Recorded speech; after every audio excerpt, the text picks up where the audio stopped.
Hi, I'm Dr. Tom Salmon. Welcome. Today we're talking about acidity, alkalinity, and aging. Understanding pH, your potential for health.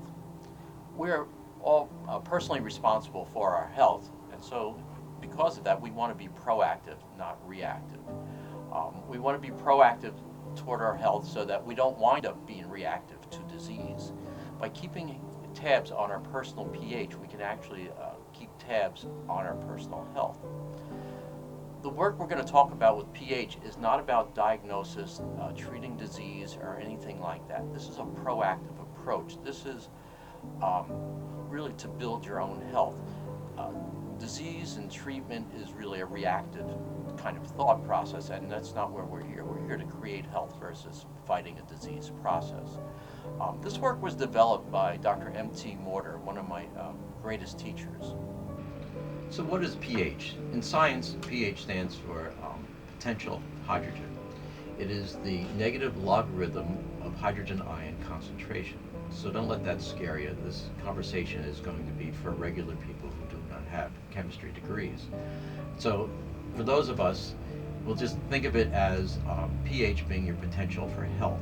Just as a thermometer has degrees, which tells us, relatively will determine if it's hot or cold by these degrees, pH will tell us relative alkalinity or acidity on a scale of 0 to 14. 0 being the most extreme acid state and 14 being the most extreme base state or alkaline state. When you think about vinegar, you're talking about an acidity of 2.5. The pH would be 2.5. Baking soda, the pH is going to be around 8.0. Water should be, roughly in the middle, neutral, which would be 7. Our blood tends to be 7.35 to 7.45, which is slightly alkaline. For monitoring our internal body systems, we'll be using pH paper that runs from 5.5 to 8.0. The easiest fluids to check are urine and saliva. While we could test tears, perspiration, and blood, it's not the easiest to do.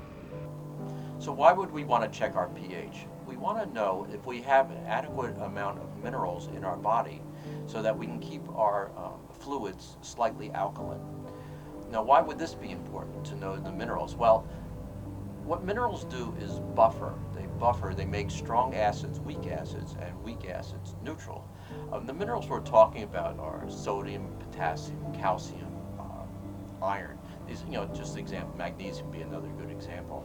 To illustrate this point a little better, if you've ever taken powdered vitamin C and you put it in water and you went to drink it, vitamin C is ascorbic acid, and you went to drink it, it's really hard to get down because the acid is kind of strong. When you buy a buffered vitamin C, it has more minerals in it, so you mix it in with the water, and the acid is much weaker, so it's easier to get down. And our bodies work very much the same way, where we work better with buffered acids.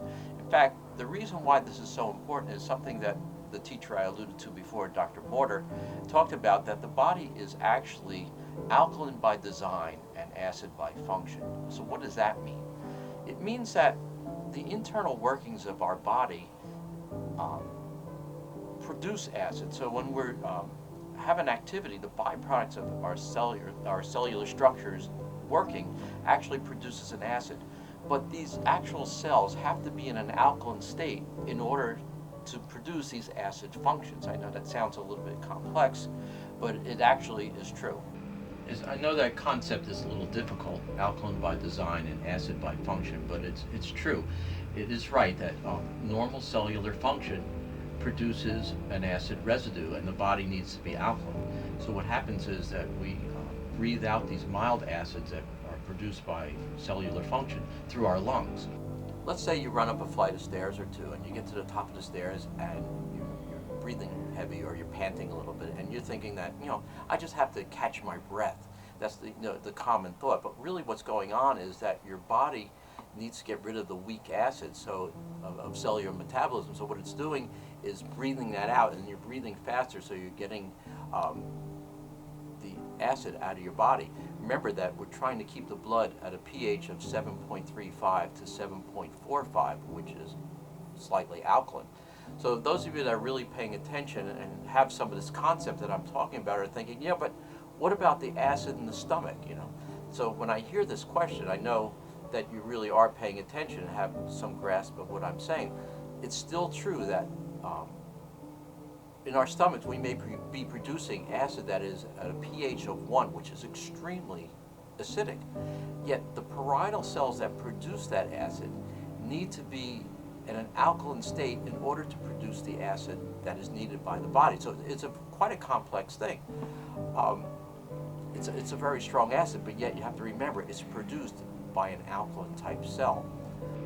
We use pH to see how our overall system is running. We don't use it to diagnose disease.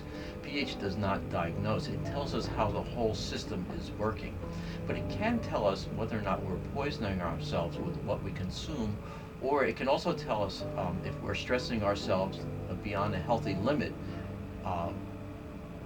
causing ourselves sickness and premature aging. In the following segments, we'll be talking about how what we consume is reflected in urinary pH, and our thoughts, emotions, and beliefs are reflected in our salivary pH.